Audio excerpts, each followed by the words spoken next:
Hey everyone, and welcome to Idea Mechanics. This is the place for systematic innovation, where we dive into the incredible tools of TRIZ, the theory of inventive problem solving, to turn those random aha moments into a reliable process.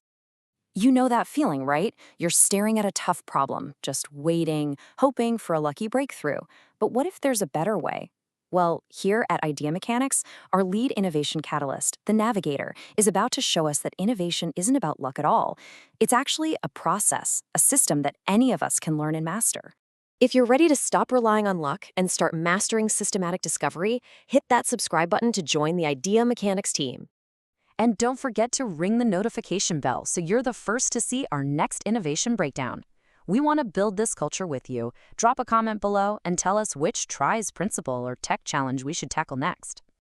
Okay, let's jump right in. The old way of solving problems, well, it's that frustrating cycle of just trying things and hoping something sticks. Think about something we see every day, food going bad. For centuries, we basically just shrugged and accepted it. Yeah, this is the passive mindset. It looks at a problem like food spoilage and just says, well, air is everywhere, so of course food's gonna spoil. Nothing we can do. It treats the environment as this fixed, unchangeable thing.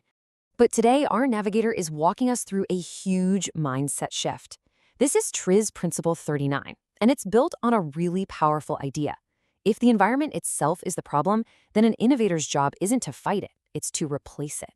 And you can see the difference right here.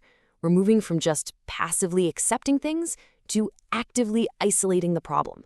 We stop saying spoilage is going to happen and start thinking, how can we engineer a new environment where spoilage can't even start? So, what is this inert atmosphere? It's a brilliantly simple strategy. You take a normal reactive environment, like the oxygen-rich air all around us, and you replace it with a neutral one that doesn't cause those unwanted chemical reactions. You're not trying to stop the reaction, you're just taking away its fuel. Let's make this real with our first case study. The navigator calls this one the void strategy. Sounds cool, right? It's where the best solution is to get rid of the environment altogether. As our navigator is pointing out here, this totally reframes the problem. For a lot of foods, the very air we breathe is the enemy. It's full of aerobic bacteria that need oxygen to multiply, and it causes oxidation. That's the chemical reaction that makes your apples turn brown and your crackers go stale. And the solution is so systematic, it's beautiful. It's vacuum sealing. You put your food in a bag, you use a machine to suck all the air out, and then you seal it up tight. By removing the oxygen, you've literally starved those bacteria and put a dead stop to oxidation. The result is pretty amazing.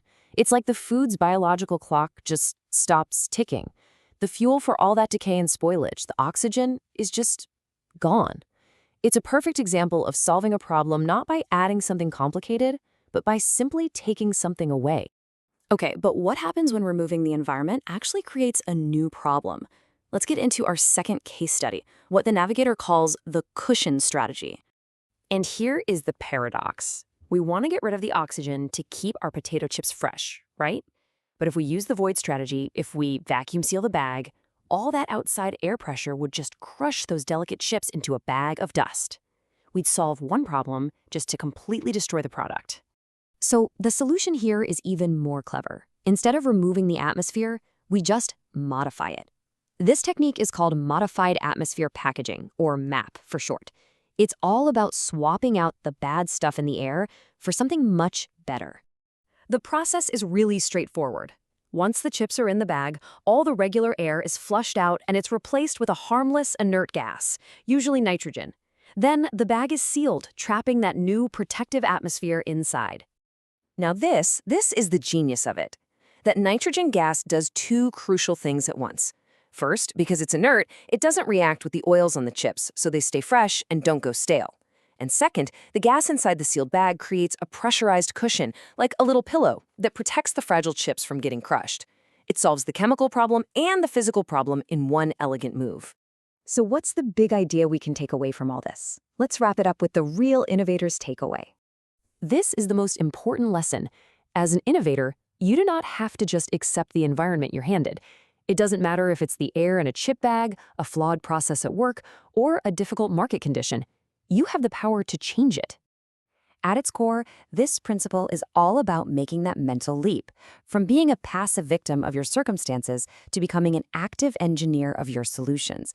It's about designing problems right out of existence. And that brings us to one final question I want you to think about. In your own projects, in your work, what's the environment that's the real source of the trouble? Is it a physical space, a piece of software, maybe even a team culture? Principle 39 teaches us that sometimes the most powerful thing you can do is stop fighting it and just replace it.